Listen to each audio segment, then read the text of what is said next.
Hey y'all, my Amazon lovers. I told y'all I was gonna give y'all a story about what happened to Team Superthick. Well, let's get started. Get straight into it. I had wanted to start a team to represent the big girls and change the game. So I started a team. I had girls all around the world, like from every city you can name. But unfortunately, a lot of women don't know how to hustle without selling pussy. And that was like my biggest thing. I put up the money, you heard me, for the, do the event and everything. And I make double or triple of what I put up. But it's just the fact that if you have to sell pussy to be a hustler, you're actually not a hustler, you're a prostitute.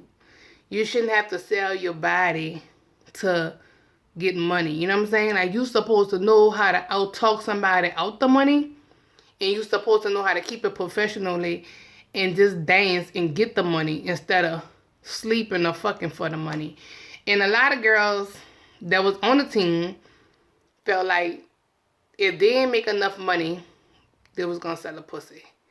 And that was making me mad because I didn't want Team Superthick to get represented as that, because so many women in the BBW industry was selling pussy and was basically having sex parties. You get the fuck if you come to the party. And I didn't want my team to be represented like that. So I had like a group of 40 females all around the world from a little bit everywhere. And I did most of my parties, New Orleans, New York City, and that was basically the main two. And I tried to give it in Baton Rouge. It was an okay turnout, but wasn't like I must say it wasn't like I thought it was gonna be. A lot of cities do not, they don't fuck with BBWs. They don't fuck with big women. They like the girls with the fake asses and the fake bodies. They don't like big girls. They tell you a lot, oh, I like big girls, I love them, but if I say I'm coming to your city and I see them ticket sales not buying, I'm not about to come to your city. I'm going to cancel the party, because why? Your city don't support big girls, and you cannot throw a party in every city because every city do not support BBWs. Memphis do, New Orleans do, from what I saw. New York definitely do. Cali, not really. Atlanta, not really. Florida, not really. Like, a lot of them don't really support big girl movements. So it'd be like, other cities. But like I said, Team Superthick ended for many reasons. A lot of girls was like in competition with each other, sizing each other up, worrying about who making the most money, who getting the most attention, who booty bigger, who look better. Like, come on, as women, we supposed to know how to work together instead of just being in competition. Bad enough, men already look at us a certain type of way. And for us to be in competition with each other, that's crazy, because we supposed to be as one, as queens. But you can't get a bunch of women to work together. Why? Because they size each other up. They sit up there and be in competition behind men. We came in this game to get money. Fuck a nigga. You know what I'm talking about? But they could never separate the shit. And me being the boss of the establishment that I put together, I couldn't have it. I had to let females go. They want beef. They get mad. They want to bash my name when I let them go. It's cool. You can bash me. You heard me? You ain't going to bash me in person, but you can bash me. You heard me? I feel you in your feelings. I know what that's about. But at the same time, baby, it's about money. Fuck your feelings. You heard me? If you gotta, use your pussy to get money, I really don't want you on my team. I fuck with hustlers. When I was Superdome, I never sit up there and let dudes get close to me like that, because why? In my mind, they wanted Superdome booty. They didn't really want me. So it was about the money. And when I give these parties, it's about getting a nigga out his money. It's never about loving this nigga. It's never about fucking this nigga. It's about treating him like a trick nigga, getting him out his money, and keep it moving. But no, these girls want exchange numbers. They want hook up with the niggas afterwards. They want fuck the nigga. They want, if the nigga who number they got if they talk to another man and the other man talk to another girl, oh, they booing her up. They looking at her crazy. Baby, I'm a boss. I ain't got time for that. It's not about you sizing another woman up, because a nigga gonna have a wandering eye for anything that look good to him. But at the end of the day, you can't be on the team and you worrying about the next woman or who this man looking at. If he tip you and he holler at you, that ain't none of my business. I put you on my team to get money. Not say your pussy, not flirt with niggas, not try to find love. I put you on my team to get money. And unfortunately, a lot of girls didn't know how to do that without selling their pussy. They didn't know how to do that without being as one as a team. Too much competition. Too much looking each other up and down. Too much beefing behind a fan that was a fan of everybody on the team that had a big old booty or looked good to them. It was just too much going on. And so I had to let it go. And then I thought about it and I was like, you know what? Fuck it. I'm going to keep it going. Then I made a whole nother team. And I thought because I had so many on the first team, it was going to be a different result when I got lesser girls. But it was the same shit. They don't know how to, you heard me, hustle without selling that cat. And to me, you ain't no real hustler if you got to sell that pussy to a nigga. You know what I'm talking about? Like, I don't mean to call niggas, but I'm just talking. Like, no don't take it personal, please don't. But you supposed to know as a hustler, a woman that's about your money, you should know how to out-talk a dude out his money. You should know how to finesse him all the way, you heard me?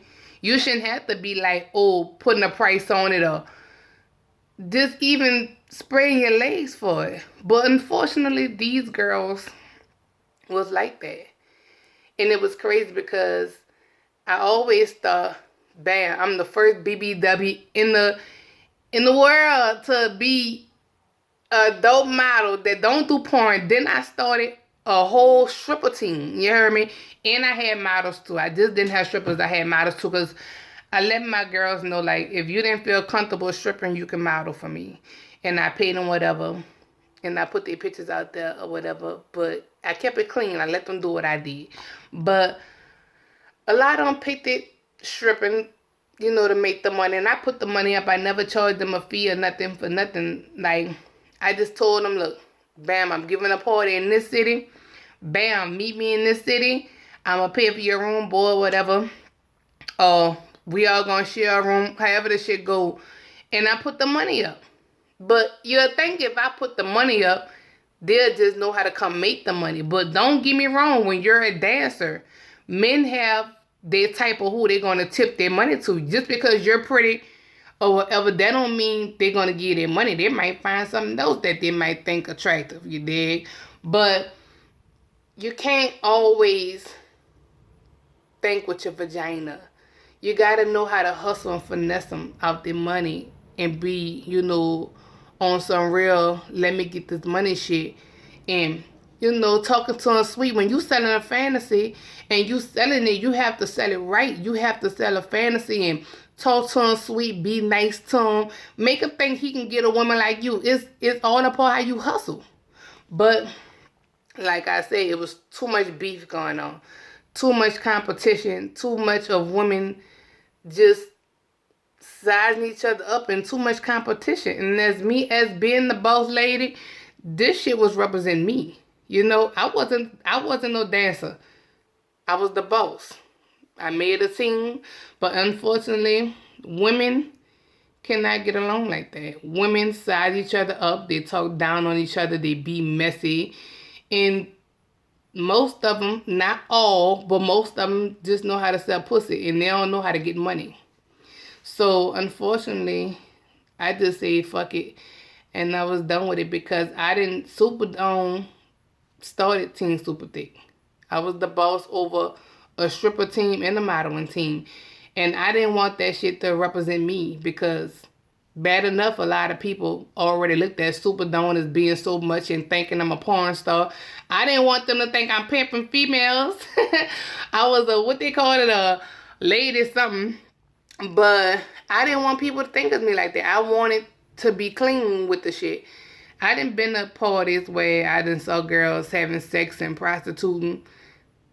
I don't think that's real hustlers.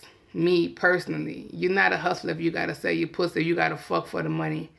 You're supposed to be able to outtalk a dude out his money. You're supposed to be able to finesse him out there. You know what I'm talking about? You heard me? Like, make him think he fucking with you. You heard me? Let him think he gonna get you at the end of the night. Let him just talk sweet to him. You heard me? But unfortunately, everybody don't have that skill. And that wasn't something I wanted to represent me at all. So I gave it up and I stopped it. And with the modeling thing, it was cool. I still kept it for a while, but men have their preference of what they like of what they call a BBW or a big girl or what type of female they like. And some of the girls that was on the site, men wasn't liking. They just wanted to see me. They didn't want to see them, or they had certain girls that was modeling or whatever that they liked it. So yeah, I wasn't really seeing no good progress from that, so I gave that up too. But yeah, Team Superthick was something nice. It was fun when I had the girls and before we started doing the events and stuff and putting out the flyers and letting the world know that big girls are beautiful and they can be dancers too. But yeah, that was too much trouble. And that's why I gave it up. Because I ain't got time for the bullshit. And I think every woman is beautiful in her own way. We all queens. And I think it's sad that a lot of women don't know how to work together as one without being in competition behind men.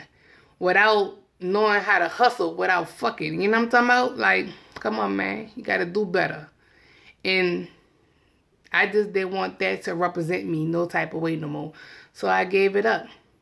And I even thought about doing it again. I had a team of like 6 girls. I did it again. Tried it again.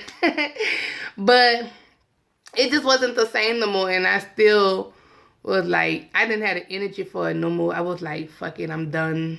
Let me keep my motherfucking money instead of keep putting my money up for this shit. But I had fun with it. It was a good run. You know, not the whole team wasn't selling pussy. The whole team wasn't bad. It just was a very few bad apples in the tree. And a lot of them made it bad for the ones who really did know how to hustle and get money.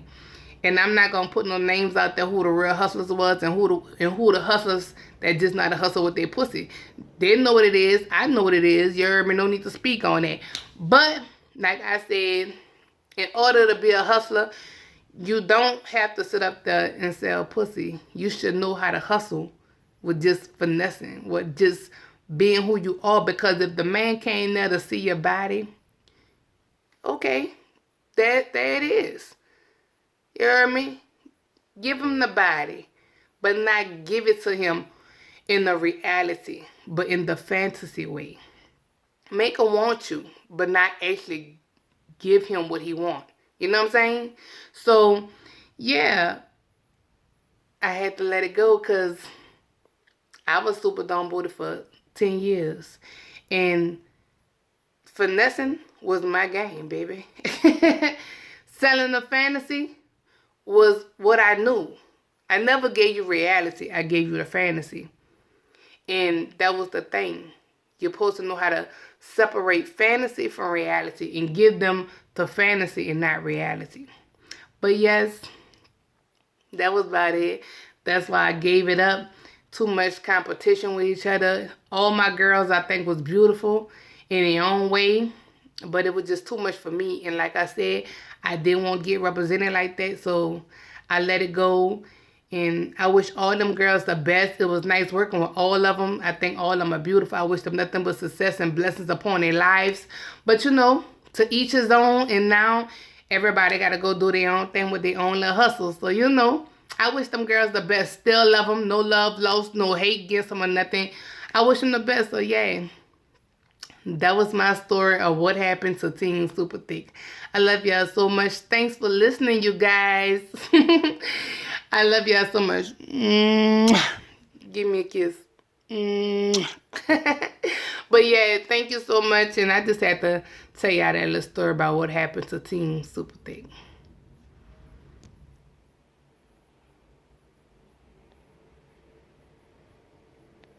Now you know this thing.